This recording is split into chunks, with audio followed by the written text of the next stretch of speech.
반갑습니다. 여러분, 오늘 예배 가운데 하나님이 주시는 놀라운 은혜와 은총이 함께함으로 여러분들의 삶이 하나님이 기뻐하시는 가장 선한 믿음의 일이 여러분들을 통하여 나타날 수 있게 되기를 주님의 이름으로 소망합니다. 성경을 펼쳐보면 믿음의 선배들이 하나님께 드리는 예배의 장면이 참 많이 나오는 것을 보게 됩니다. 그런데 그 예배들을 하나하나 살펴보면 정말로 평범한 예배가 아닌 것을 우리가 알 수 있습니다. 아브라함이 이삭을 드리는 예배도 그렇고, 다윗의 예배도 그렇고, 다니엘의 예배도 그렇고, 삭개오의 예배도 그렇고, 이 모든 예배에는요, 우리가 사람으로서 생각하기 도저히 어려운, 이해하기 힘든 헌신과 결단이 담겨져 있는 것을 우리는 볼 수 있습니다. 생각해 보시기 바라요. 어떻게 하나밖에 없는 자식을 하나님 앞에 내어드릴 수 있었을까요? 어떻게 사람이 죽은 가운데에서 똑같은 경배와 찬양을 드림으로 하나님 앞에 나아갈 수 있겠습니까? 어떻게 사자굴이라는 죽음 앞에서 기도를 멈추지 않는 기도자로서 하나님 앞에 무릎 꿇을 수 있었을까요? 어떻게 자신의 절반 가까이를 기꺼이 가난한 사람들에게 나누어 주는 그런 삶을 살 수 있었겠습니까? 이 장면들을 하나하나 살펴보면 우리는 자연스럽게 도대체 하나님이 찾으시는 예배자는 어떤 사람인가라는 질문을 하게 됩니다. 여러분, 생각해 보시기 바랍니다. 하나님이 찾으시는 예배자는 어떤 사람입니까? 그리고 나는 지금 이 시간 어떤 마음으로 예배를 드리고 계십니까?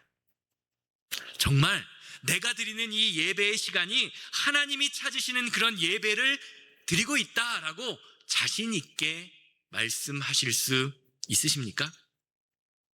어떻게 하면 하나님이 기뻐하시는 예배를 드릴 수 있을까? 이 질문에 대한 대답은요, 의외로 간단합니다. 성경을 보면 믿음의 선배들이 드리던 예배의 중심에는 언제나 하나의 공통된 뿌리가 있음을 발견할 수 있습니다. 그것은 자신들의 삶에서 그들이 드렸던 구원의 경험, 하나님이 나를 구원하셨다, 나를 살리셨다 하는 구원에 대한 감격이 있었다라는 것입니다. 사랑하는 여러분, 성도는 구원받은 자입니다. 믿으십니까? 여러분, 구원받으셨습니까? 아브라함, 다윗, 다니엘, 삭개오, 그들 모두는 하나님의 구원이 아니고서는 설명할 수 없는 믿음의 일들을 경험했습니다. 그리고 그 경험이 그들의 삶을 완전히 뒤집어 놓았습니다. 결국 하나님을 예배하지 않고는 견딜 수 없는 믿음의 사람이 된 것입니다.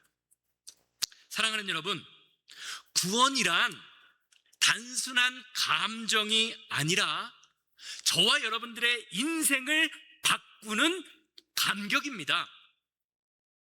그리고 그 감격은 반드시 하나님을 예배하고 하나님 앞에 무릎 꿇는 예배자, 기도자의 모습으로 나타나게 되어 있습니다. 누가복음에 나오는 삭개오의 모습을 보시기를 바라요. 예수님을, 키가 작아서 예수님을 볼 수 없었던 삭개오는 뽕나무 위에 올라가서 예수님을 바라봅니다. 그런데 예수님이 그의 이름을 부르십니다. 삭개오는 예수님이 자신의 이름을 알고 계시고 친히 불러주신다는 사실에 놀랍니다. 자신이 있는 그 나무 아래로 오셨다는 사실에 감격합니다. 더군다나 사람들이 무시하고 죄인 취급하는 자신의 집으로 들어오시겠다는 말씀에 완전히 마음이 무너져 내립니다. 그래서 결국 그는 예수님을 향하여 다음과 같이 고백하지요. 누가복음 19장 8절 말씀입니다. 삭개오가 서서 주께 여짜오되 주여 보시옵소서, 내 소유의 절반을 가난한 자들에게 주겠사오며 만일 누구의 것을 속여 뺏은 일이 있으면 네 갑절이나 갚겠나이다.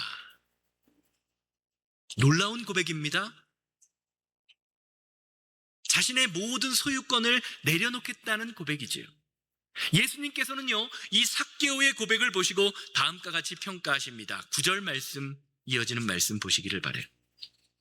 예수께서 이르시되 오늘 구원이 이 집에 이르렀으니 이 사람도 아브라함의 자손임이로다. 말씀을 보시기 바라요. 예수님은 삭개오의 삶의 변화, 예수님을 향한 고백을 보시고 단순히 네가 착해졌다라고 말하지 않습니다. 좋은 일을 했다라고 말하지 않으십니다. 뭐라고 말씀하십니까? 이것은 구원받은 자의 열매다라고 평가하고 계십니다. 사랑하는 여러분, 우리가 예배자라면 예배자에게 반드시 있어야 할 것이 있습니다. 그것은 나를 구원하신 예수님, 나를 구원하신 십자가에 대한 감격입니다. 진짜 예배자는 내 직분 때문에 할 수 없어서 의무감으로 하나님 앞에 나오는 사람이 아닙니다. 나를 구원하신 그 예수님의 사랑, 그 은혜를 알기에 예배하지 않고는 견딜 수 없어서 주님 앞에 나오는 사람, 그 사람이 바로 진짜 예배자입니다. 시편 51편 12절 말씀 보시기를 바라요. 주의 구원의 즐거움을 내게 회복시켜 주시고 자원하는 심령을 주사 나를 붙드소서. 사랑하는 여러분, 우리의 예배를 평가해 보시기 바랍니다. 우리의 인생을 한번 바라보시기 바랍니다.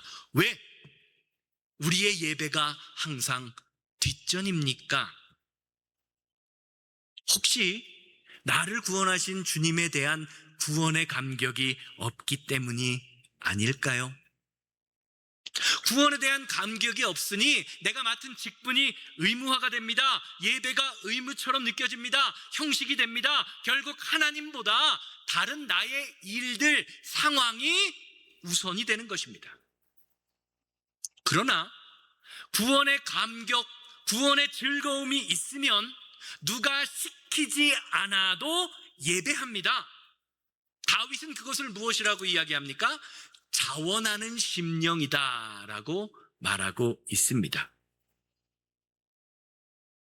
누가 시키지 않아도 예배하는 자원하는 마음이 일어난다는 겁니다. 아니, 우리가 삶을 살아가는데 예배하기 위하여 돈 벌고 예배하기 위하여 사람을 만나고 예배하기 위하여 쉬는 시간을 갖습니다.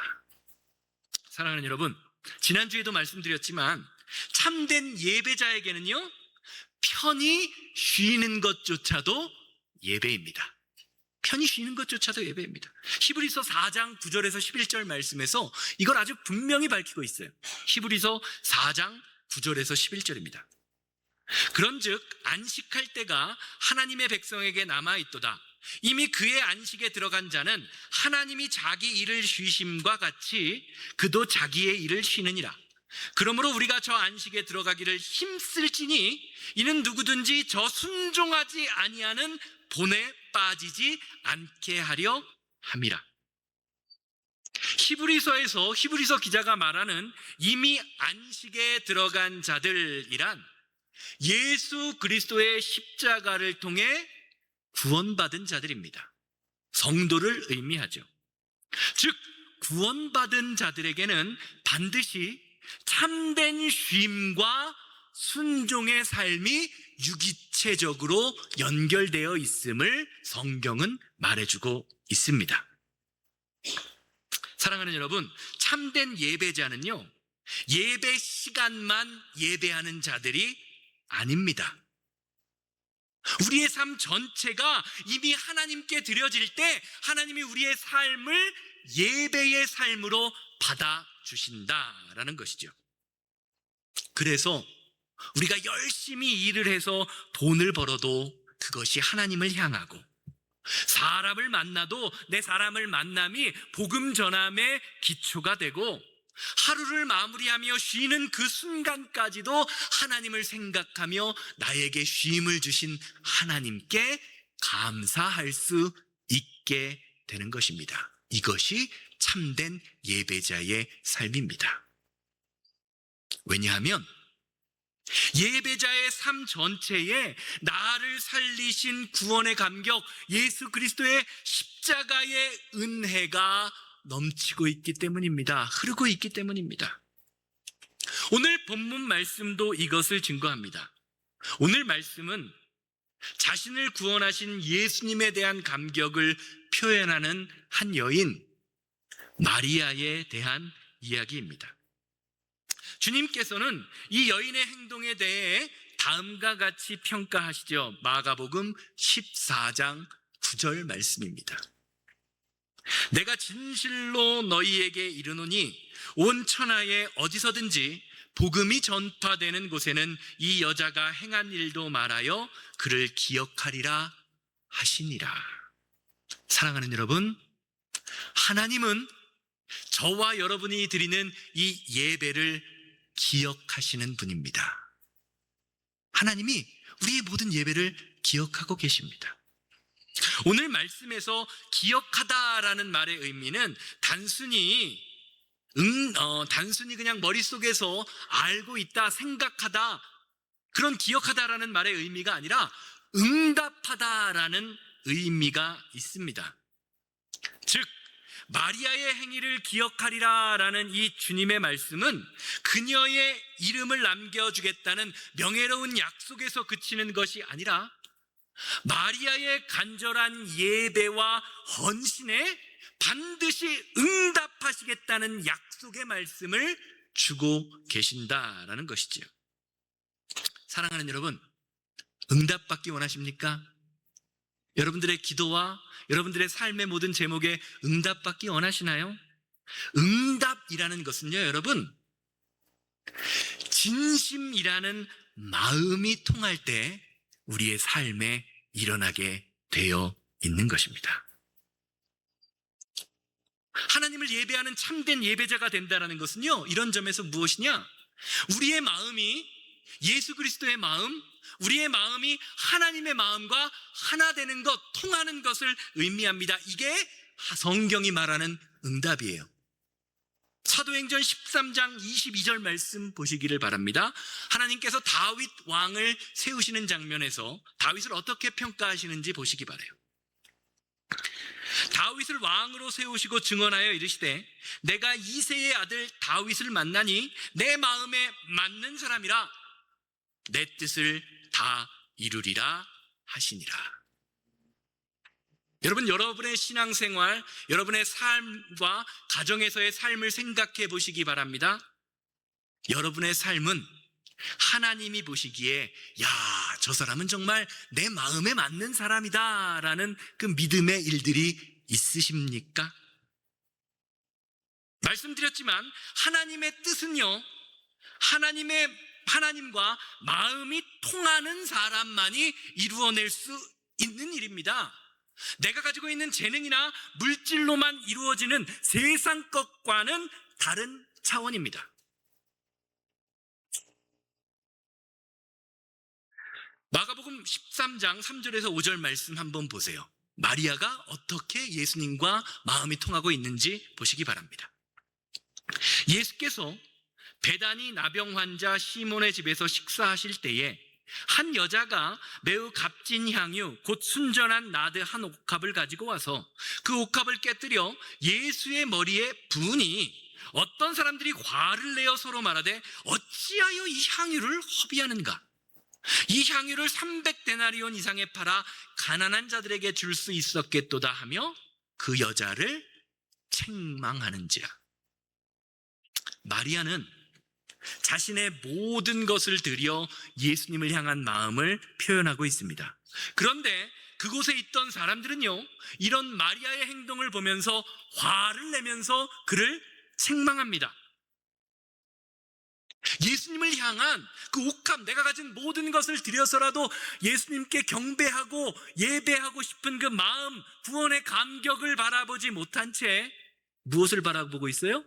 물질, 돈으로만 그의 행위를 평가하고 있기 때문입니다. 구원의 감격을 모르니까요, 마리아가 드리는 믿음의 행동이 낭비로 보이고 있는 것입니다. 사랑하는 여러분, 우리의 예배를요, 구원으로 바라볼 때만 참된 예배가 이해될 수 있습니다. 예수님과 마음이 통하게 되면요, 사람들이 보기에 낭비이지만 그 낭비가 복음으로 변하는 믿음의 역사가 일어납니다. 예수님과 마음이 통하면 물질이 아니라 생명으로 바라볼 수 있는 믿음의 눈이 생기는 것입니다. 사실 우리는 어떻습니까? 하나님과 마음이 통하지 않은 채 너무 쉽게 다른 사람들의 말과 행동을 평가할 때가 있습니다. 왜 그렇습니까? 불평이라는 것이요, 대개 우리의 마음이 불편할 때, 내 마음에 들지 않을 때 자연스럽게 우리 안에서 나오는 행동이기 때문입니다. 그런데 여러분, 중요한 사실이 있어요. 여러분의 마음속에 다른 사람을 향한, 교회를 향한, 목사를 향한, 이 주변 사람들을 향한 불평의 생각이 들 때에 이렇게 한번 생각해 보시기 바라요. 내가 하고 있는 이 불평의 마음이, 불평의 말이 우리 인생에, 그리고 우리 교회에 얼마나 가치 있는 일인가를 한번 생각해 보시기를 바랍니다. 내게 불평의 마음이 스물스물 올라올 때 이런 생각을 해보세요. 하나님 앞에서 내가 이런 말을 해도 괜찮은 걸까? 라는 생각입니다. 어떤 미국의 한 목사님이요, 40년을 넘게 목회를 하셨는데, 이분은 목회하는데 전혀 문제가 없이 아주 평안한 목회를 하셨다라고 합니다. 사람들이 어떻게 저 목사님께서 40년이 넘게 평안한 목회를 하셨나라는 비결을 살펴보니까 이분이 이런 말씀을 하시더래요. 이 목사님께는 이 성경책만한 두꺼운 노트가 하나 있었다라고 합니다. 그런데 이 노트 앞에는 목사님이 적어놓으신 책에 노트의 제목이 있어요. 바로 불평록이라는 것입니다. 목사님이 목회를 하다 보면 많은 교인들이 찾아와서 교회에 대한 불평을 내어놓습니다. 목사님에 대한 불평을 내어놓습니다. 다른 사람들에 대한 허물과 실수에 대한 이야기를 합니다. 너무나 인간사에서, 교회 안에서 자연스러운 일이지요. 그러면 이 목사님은 그 불평하는 사람에게 불평을 다 듣고 난 후에 아주 공손히 이렇게 말씀하신다고 합니다. 성도님, 여기 불평록이 있습니다. 불평록이 있습니다.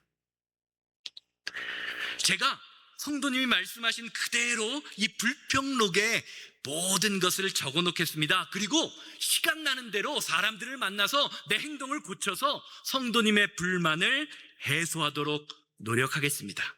그러니까 지금 하신 이 모든 말씀을 스스로 적어서 밑에다가 날짜와 시간을 적어주시고 사인을 해주세요.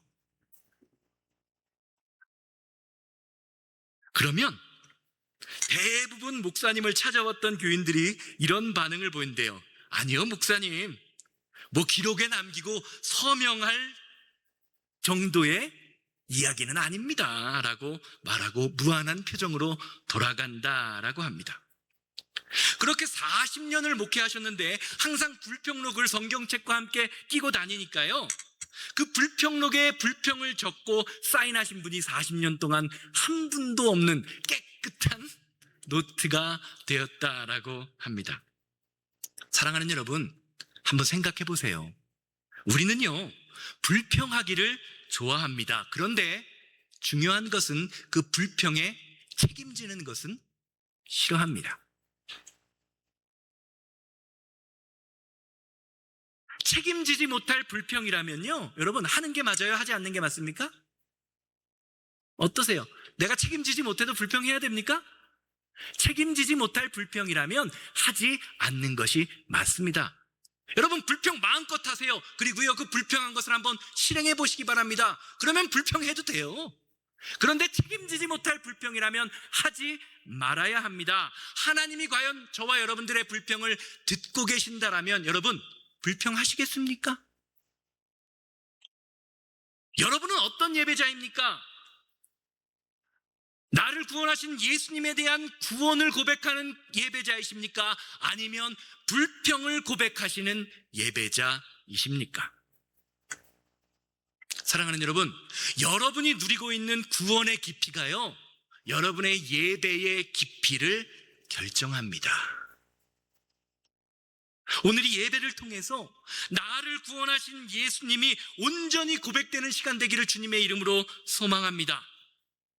말씀으로 다시 돌아가서 주님과 마음이 통하는 예배, 구원의 감격이 있을 때 하나님이 우리 예배를 받으신다라고 이야기했는데, 그러면 구원의 감격이 있는 예배는 과연 어떤 예배일까요? 오늘 본문 말씀이 그 비밀을 우리에게 알려주고 있습니다. 예수님께서는요, 여자가 드리는 이 헌신 예배를 바라보면서 이렇게 말씀하시죠. 6절 말씀 함께 보시기를 바라요. 예수께서 가라사대 가만두어라. 너희가 어찌하여 저희를 괴롭게 하느냐? 저가 내게 좋은 일을 하였느니라. 아멘. 사랑하는 여러분, 성도는 하나님에 대하여 좋은 일을 하는 사람입니다. 하나님께 좋은 일을 하는 사람이에요. 주님과 마음이 통하는 예배가 바로 하나님께 좋은 일을 하는 예배라는 것입니다. 요한복음 12장 3절 말씀을 보면, 요한복음 12장 3절 말씀을 보면 이런 증거, 마리아의 예배에 관하여 이렇게 증거하고 있어요. 마리아는 지극히 비싼 향유 곧 순전한 나드 한 근을 가져다가 예수의 발에 붓고 자기 머리털로 그 발을 닦으니 향유 냄새가 집에 가득하니라. 예수님께 자신의 향유를 드리고 있는, 옥합을 깨고 있는 마리아의 모습을 묘사하는 성경의 모습을 보세요. 마리아의 예배는요, 예수님밖에 보이지 않습니다. 마리아의 예배는요, 예수님께만 맞춰진 예배입니다. 마리아가 무슨 옷을 입고 있는지, 마리아가 어떻게 부었는지 그런 설명이 전혀 나와 있지 않습니다. 마리아의 예배는 오직 예수님께 집중된 예배, 예수님이 말씀하시는 것처럼 주님께 좋은 일이 일어나고 있습니다. 우리는 어떻습니까? 목사가 좀 좋은 설교를 하고 난다 하면 어떻죠? 이건 오늘 빠진 저 김집사가 들어야 되는데, 저 인간이 들어야 되는 이야기인데 저 인간이 나오지 않았네. 예배를 드리면서요, 말씀을 드리면서요, 다른 사람을 생각합니다. 기도도 마찬가지예요, 여러분. 나에게 집중된 기도를 해보세요. 그 기도가요, 얼마나 힘들고 어려운지 모릅니다. 왜 그렇습니까? 나의 감정, 나의 생각, 나의 바람만 바라는 기도를 하니까요, 기도하고도 평안이 없습니다. 예수님께 집중하는 것이 아니라 미운 사람을 생각하며 기도하니 기도하면 할수록 화가 치밀어 오릅니다. 내 형편과 상황을 집중하니 내가 불쌍해서 우는 사람들이 있습니다. 기도하니까 평안함이 생기는 것이 아니라 오히려 더 힘들어요. 사실 우리는 이런 경험을 참 많이 합니다. 왜 그렇습니까? 우리의 예배와 우리의 기도가 나에게 집중되어 있기 때문입니다. 그런데 우리의 기도가 하나님을 향한 것이 되면 어떻게 됩니까? 시편 121편 1절에서 2절 말씀에서 아주 잘 드러나고 있습니다. 우리의 기도가 하나님을 향하게 되면 어떻게 될까? 내가 산을 향하여 눈을 들리라. 나의 도움이 어디서 올꼬? 나의 도움이 천지를 지으신 여호와께서로이다. 사랑하는 여러분, 여러분이 만나는 산은 과연 어디입니까? 그렇다면 여러분의 인생의 도움은 정말로 어디서 온다고 생각하십니까? 나의 예배는, 나의 기도는 과연 어디에 초점이 맞춰져 있느냐라는 말입니다. 현실의 문제입니까? 물질의 문제입니까? 환경입니까? 사람들과의 관계입니까? 아니면 나를 도우시는 하나님께 집중되어 있으십니까? 얼마 전 저희 둘째 유정이가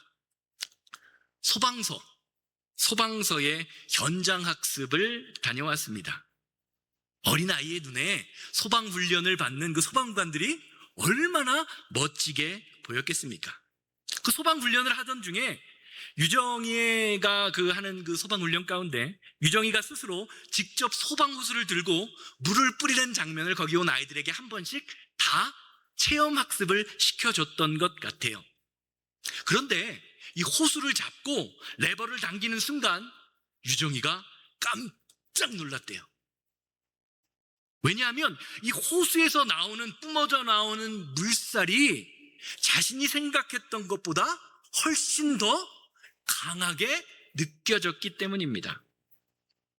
그것을 생각하면서 지 엄마한테 이렇게 이야기했대요. 엄마, 물살이 앞에 나오는 물이 너무 세서 내 몸이 뒤로 훅 하고 날아가는 것 같은 느낌이었어 라고 이야기합니다. 어린아이의 작은 체구에 그 엄청난 반동 앞에 금방이라도 휩쓸려 뒤로 밀려갈 것 같은 두려움이 느껴졌던 거죠.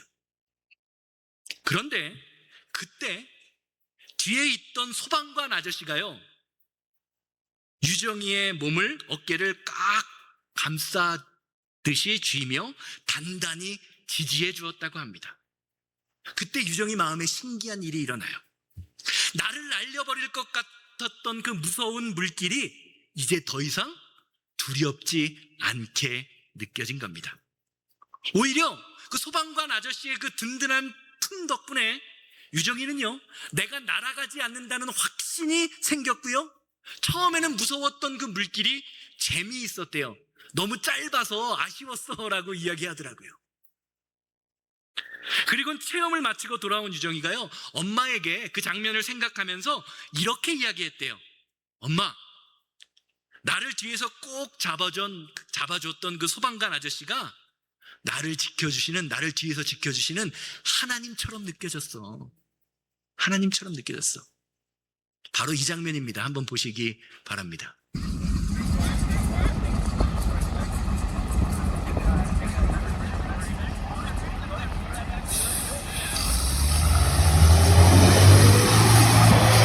저렇게 하나님처럼 느껴졌대요.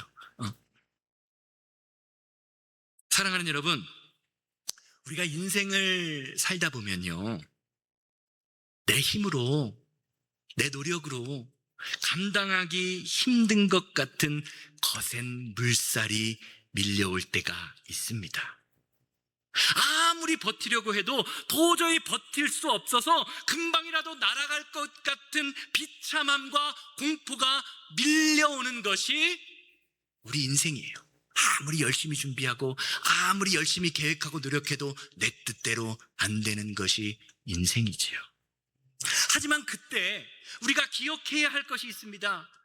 우리가 그 어려움과 고난과 고통 속에서 날아가지 않는 이유는 내가 강해서, 내 힘이 세서가 아니라 우리 등 뒤에서 우리를 단단히 붙들고 지지해 주시는 하늘 소방관 하나님이 계시기 때문이라는 겁니다. 이것을 고백하는 것이 믿음이고, 이것을 고백하는 시간이 예배입니다. 내가 휘청거릴 때 나보다 더 큰 힘으로 나를 지지해 주시는 그분의 품을 느끼는 순간, 우리를 삼킬 듯한 거센 고난은요, 오히려 하나님을 경험하는 은혜의 현장이 될 수 있는 것입니다. 나를 도우시는 주님, 내 등 뒤에서 나를 서포트 해주시는 그 주님의 은혜가 오늘 예배하는 모든 분들에게 함께하게 되기를 주님의 이름으로 소망합니다. 그런데 문제가 있어요. 우리가 한 가지 꼭 기억해야 할 사실이 있습니다. 나의 등 뒤에서 나를 붙들고 계시는 그 하나님의 손길은요, 아무에게나 그냥 저절로 느껴지는 것이 아니라는 것입니다. 우리가 하나님께 예배하고 무릎 꿇는 참된 예배자의 삶을 살아갈 때 비로소 선명하게 느껴지는 것이 바로 하나님의 이런 예배자로서의 은혜입니다. 왜 그렇습니까? 예배는 나의 삶을 하나님께 맡기고자 하는 믿음의 결단이며 믿음의 행동이기 때문입니다. 예배를 통해 참된 쉼을 충전하며 세상에 다시 나아갈 때에 우리는 나를 지지하시는 하나님의 체온과 나를 지지하시는 하나님의 심장 소리를 느끼며 세상이 줄 수 없는 평안, 내 뒤에 하나님이 계시다라는 그 믿음의 담대함이 생기게 되는 것이지요. 예배하지 않으면서 예배에 함께 하겠습니다, 예배하지 않으면서 마음으로는 지지하고 있습니다 라는 말은 말이 되지 않는다라는 것입니다. 결론적으로 말씀드리겠습니다. 베다니 그 문둥병자 시몬의 집에서 마리아가 향유옥합을 깨뜨려 예수님의 머리부터 발끝까지 붓는 모습을 생각해 보시기 바랍니다. 아까 읽었던 요한복음은 이 장면을 묘사하면서 향유 냄새가 온 집안에 가득했다라고 묘사합니다. 얼마나 그 비싼 1년치 연봉을 내어야 하는 그런 향수였으니까 얼마나 아름다운 향기가 났겠습니까? 이 향기는요, 주님과 마음이 통한 예배자가 드리는 구원의 감격이자 사랑의 고백입니다. 단순히 비싼 향수 냄새를 말하는 것이 아닙니다. 고린도후서 2장 15절에서 16절 말씀 보시기를 바라요. 너무 잘 아는 말씀이잖아요. 우리는 구원받는 자들에게나 망하는 자들에게나 하나님 앞에서 그리스도의 향기니 이 사람에게는 사망으로부터 사망에 이르는 냄새요, 저 사람에게는 생명으로부터 생명에 이르는 냄새라. 누가 이 일을 감당하리요? 여러분, 누가 이 일을 감당하시겠습니까? 나요라는 소리가 나와야죠. 나요라는 소리가 나와야죠. 여러분, 누가 이 일을 감당하시겠습니까? 그 믿음의 결단이 있으십니까? 비록 그것이 향유 옥합을 깨어야 하는 믿음의 사건일지라도 나를 드릴 수 있는, 내가 감당하겠습니다 주님, 내가 여기 있사오니 나를 사용하여 주시옵소서라는 믿음의 고백이 여러분들에게 있으십니까? 예배자는 예수님의 향기를 풍기는 사람입니다. 우리가 참된 예배자가 되어서 하나님과 마음이 통하는 예배를 드릴 때 그 은혜는, 그 향기는 결코 예배당에만 머무르지 않습니다. 우리 교회 사람들만 좋은 게 아니라는 겁니다. 우리가 드리는 예배와 헌신의 향기는요, 나를 넘어 우리 교회를 넘어 이웃에게 흘러가게 되어 있습니다. 저 사람에게서는 예수님의 향기가 나는구나, 우리 새생명교회 성도들에게는 참 예수님의 향기가 나는구나. 결국 사람들은요, 세상 속에서 나아가 말하고 행동하는 저와 여러분들의 모습을 통하여 예수님의 향기를 맡을 수 있게 되는 것입니다. 세상을 보세요. 불평의 향기, 비난의 악취가 가득한 세상 속에서 묵묵히 자리를 지키며 사랑하고 섬기는 예배자의 모습은요, 삶 그 자체로 주님의 사랑과 향기를 드러내는 강력한 증거로 나타나게 되는 것입니다. 예배자가 드리는 예배는요, 시간 낭비, 물질 낭비가 아니라 하나님을 경험하는 신비입니다. 예수님을 향한 이 신비가 오늘 예배하는 모든 분들의 삶에 함께하게 되기를 주님의 이름으로 소망합니다. 우리가 참된 예배자가 되어 하나님과 통하는, 마음이 통하는 예배를 드릴 때 여러분이 머무는 곳, 그곳 어디든지 오늘 본문 말씀에 나오는 마리아의 집처럼 아름다운 향유 냄새가 가득하는 삶이 될 것입니다. 한번 숨을 한번 깊이 들여마셔 보세요. 어떤 향기가 느껴지시나요? 여러분을 통하여 예수님의 향기가 나는 참된 예배자가 되기를 주님의 이름으로 소망합니다. 이것이 참된 예배자가 이 세상을 살아가는 방법입니다. 다 같이 자리에서 일어나셔서 나는 예배자입니다 부르시고, 주님, 썩어져 악취가 나는 이 세상, 하나님을 향한 참된 예배자로 이 세상의 선물로 하나님이 기뻐하시는 예배, 하나님과 마음이 통하는 믿음의 예배를 드리게 하여 주시옵소서. 불평과 좌절과 포기와 낭망이 넘치는 세상 속에서 그들에게 참된 소망인 예수 그리스도의 십자가를 믿음으로 전하며 그 십자가의 은혜 때문에 예배하지 않고는 버틸 수 없는, 예배하고 싶어 안달이 나는 사람이 될 수 있도록 하나님, 나를 변화시켜 주시고 우리를 변화시켜 주시옵소서. 다 같이 통성으로 기도하고 축도의 예배를 마칩니다.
이 시간이 형식적으로 나와 그냥 일주일에 한 번 드리는 그런 예배로 끝나는 것이 아니라 예수님이 나를 구원하셨음을, 그 십자가의 고통과 아픔으로 나의 죄를 대신 지셨음을 고백하는 시간 되게 하여 주시옵소서. 주님과 마음이 통하며 예배하는 예배자가 되어 세상에 나아가 예수님의 향기를 드러내기로 결단하는 우리 성도님들에게 하나님의 참된 은혜와 사랑을 풍성히 더하여 주셔서 우리 성도님들을 통하여 세상의 악취를 능히 이겨낼 수 있는 믿음의 힘을 허락하여 주시옵소서.